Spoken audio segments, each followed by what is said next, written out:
Hello friends, today we will learn about thermoregulation. Our topic is thermoregulation. Thermoregulation is the maintenance of the body temperature within a range that enables cells to function efficiently. Mammals, including humans, are endotherms, are able to maintain a constant body temperature regardless of our surroundings. The hypothalamus acts as your body's thermostat, detecting changes in body temperature and sending out messages to help restore the normal body temperature. One of the most important examples of hemostasis is the regulation of the body temperature. Not all animals can do this physiologically. Comfort zone means thermal neural zone. Temperature has become a strong source of selective pressure on all animals. The rate of cellular respiration increases with temperature up to a point. But above the temperature optima, the rates decline as the enzyme begins to denature. The chemical interactions holding the enzymes in their three-dimensional shape are also disrupted. Under constant adequate temperature conditions, the retention of temperature homeostasis was shown to require a continuous functioning of the physiological thermoregulation system to prevent short-term and whole day deviations of the temperature from the physiological level. Under adequate temperature conditions, the thermoregulation system was shown to attain its highest sensitivity and accuracy. It is possible that this occurs owing to physiological control over the total body heat content will being included into the process of thermoregulation. The body temperature falling below comfort zone will cause the animal to increase metabolism to produce heat.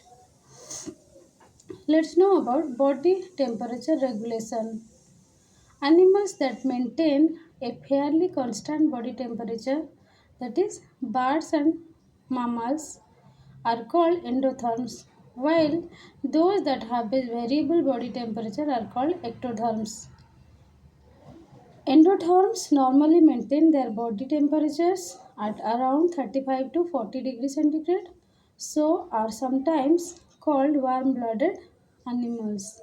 But in fact, ectothermic animals can also have very warm blood during the day by basking in the sun or by extending muscle activities. Example, bumblebees or tuna. The difference between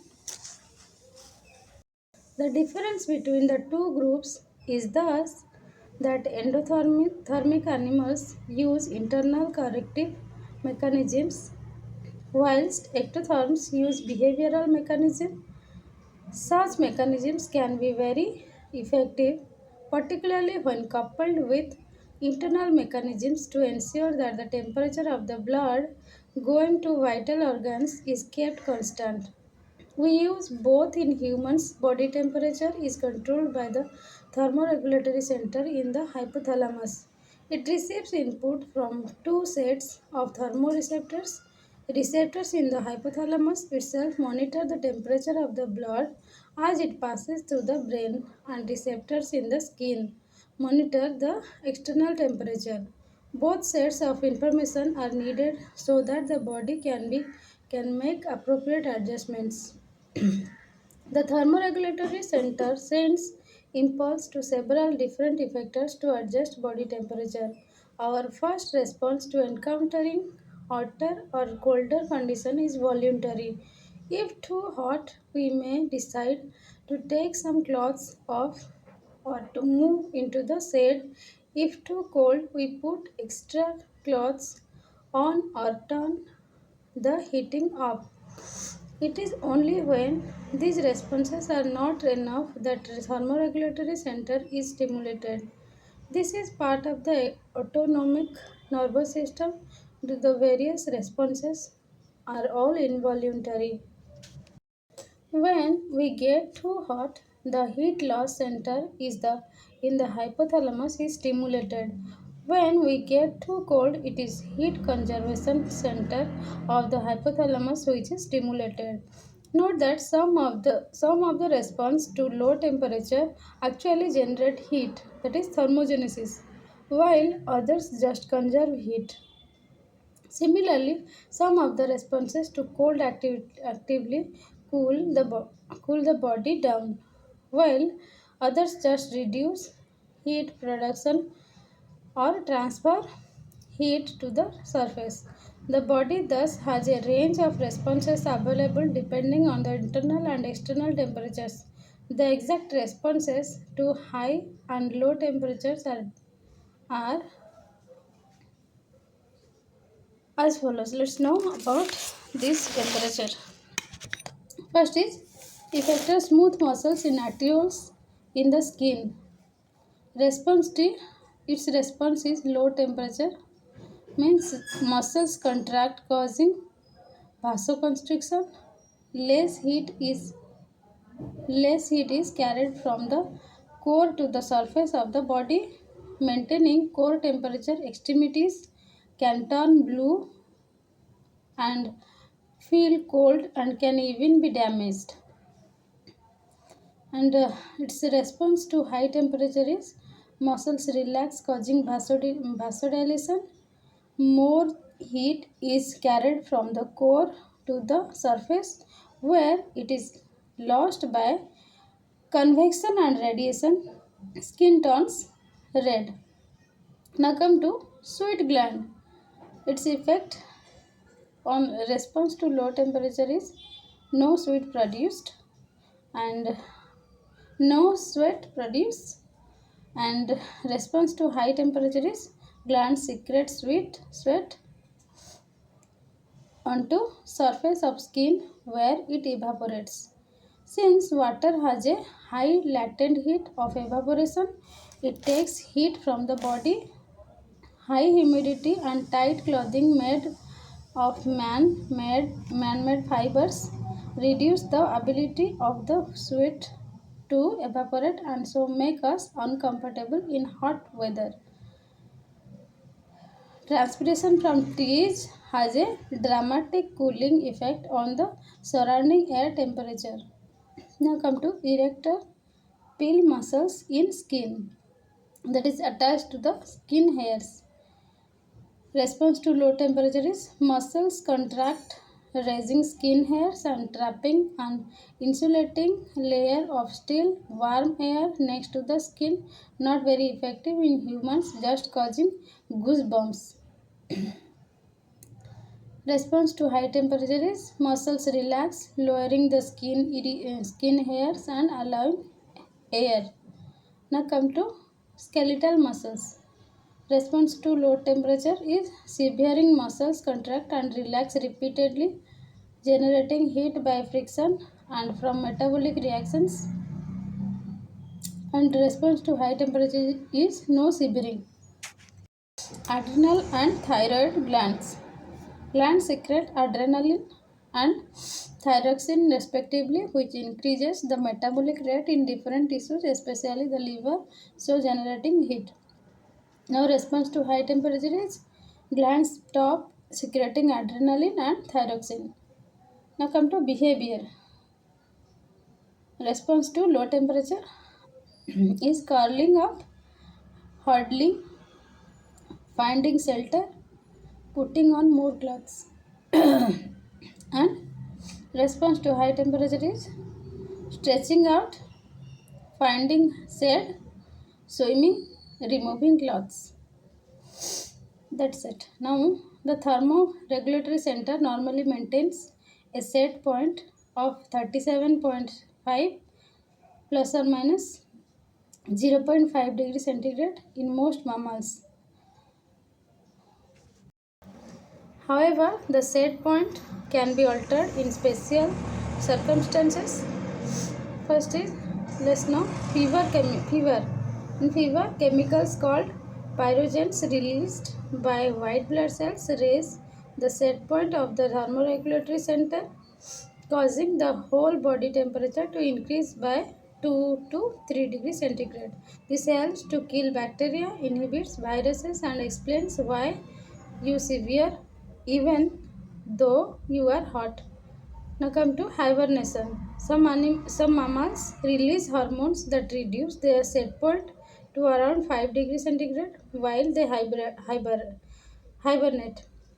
This drastically reduces their metabolic rate and so conserves their food reserve. Example, hogs. Now come to next third point is torpor. Bats and hummingbirds reduce their set point every day while they are inactive. They have a high surface area volume ratio, so this reduces heat loss. Now come to homeothermy versus poikilothermy. Poikilothermy.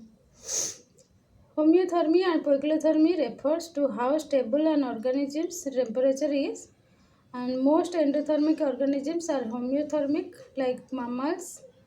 However, animals with facultative endothermy are often poikilothermic, meaning their temperature can vary considerably. Similarly, most fishes are ectotherms, as all of their heat comes from surrounding water. However, most are homeotherms because their temperature is very stable. Now come to endothermy.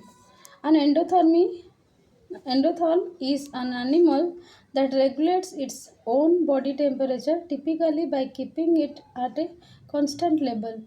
To regulate body temperature, an organism may need to prevent heat gains in arid environment, evaporation of water either across respiratory surfaces or across the skin in those animals possessing sweat glands, helps in cooling body temperature to within the organism's tolerance range, and animals with a body covered by fur have limited ability to sweat, relying heavily on panting to increase evaporation of water across the moist surfaces of lungs and the tongue and mouth.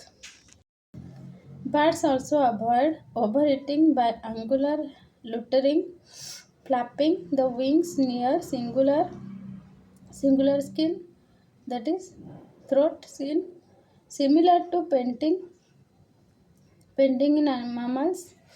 Since their thin skin has no sweat glands, down feathers trap warm air, acting as excellent insulators, just as hair in mammals act as a good insulator. Mammalian skin is much thicker than that of birds and often has a continuous layer of insulating fat beneath the dermis. In marine mammals such as whale or animals which live in very cold regions such as the polar bears, this is called blubber. Blubber. Dense coats found in desert endothermic also aid in preventing heat gain, such as in the case of camels. A cold weather strategy is to temporarily decrease metabolic rate, decreasing the temperature difference between the animal and the air, and thereby minimizing heat loss. Furthermore, have a lower metabolic rate is less energetically expensive. Many animals survive cold, frosty nights through torpor, a short-term temporary drop in body temperature. Organisms, when presented with the problem of regulating body temperature, have not only behavioral, physiological, and structural adaptations, but also a feedback system to trigger these adaptations to regulate temperature accordingly. The main features of this system are stimulus, receptor, modulator, effector, and then the feedback of newly adjusted temperature to the stimulus. This cycle process aids in homeostasis. Now come to thermoregulation in vertebrates. John Hunter showed that the essential difference between the so-called warm-blooded and cold-blooded animals lies in observed constancy of the temperature of the former and the observed variability of the temperature of the latter. Almost all birds and mammals have a high temperature, almost constant and dependent of that of the surrounding air. Almost all other animals display a variation of body temperature dependent on their surroundings. Certain mammals are exceptions to this rule, being warm-blooded during the summer or daytime, but cold-blooded during the winter when they hibernate or at night during sleep. Geo Jacqueline Barrett has demonstrated that under certain pathological conditions, a warm-blooded animal may become temporarily cold-blooded. He has shown conclusively that this condition exists in rabbits suffering from rabies during the last period of their life, the rectal temperature being then within a few degrees of the room temperature and varying with it. He explains this condition. He explains this condition by the assumption that nervous mechanism of heat regulation has become paralyzed. The respiration and the heat rate being also retarded during this period. The resemblance to the condition of hibernation is considerable. Again, Sutherland Simpson has shown that during deep anesthesia, a warm blooded animal tends to take the same temperature as that of its environment. He demonstrated that when a monkey is kept deeply anesthetized with either end or is placed in a cold chamber, its temperature gradually falls, and that when it reaches a sufficiently low point, that about 25 degrees centigrade in the monkey, the employment of an anesthetic is no longer necessary. The animal then being insensible to pain and incapable of being roused by any form of stimulus. It is in fact narcotized by cold and is in a state of what may be called artificial hibernation. Once again, this is explained by a fact that the heat regulating mechanism has been interfered with. Similar results have been obtained from experiments on cats. Now come to brain control. Thermoregulation in both ectotherms and endotherms is controlled mainly by the preoptic area of the anterior hypothalamus. Such homeostatic control is separate from the sensation of temperature.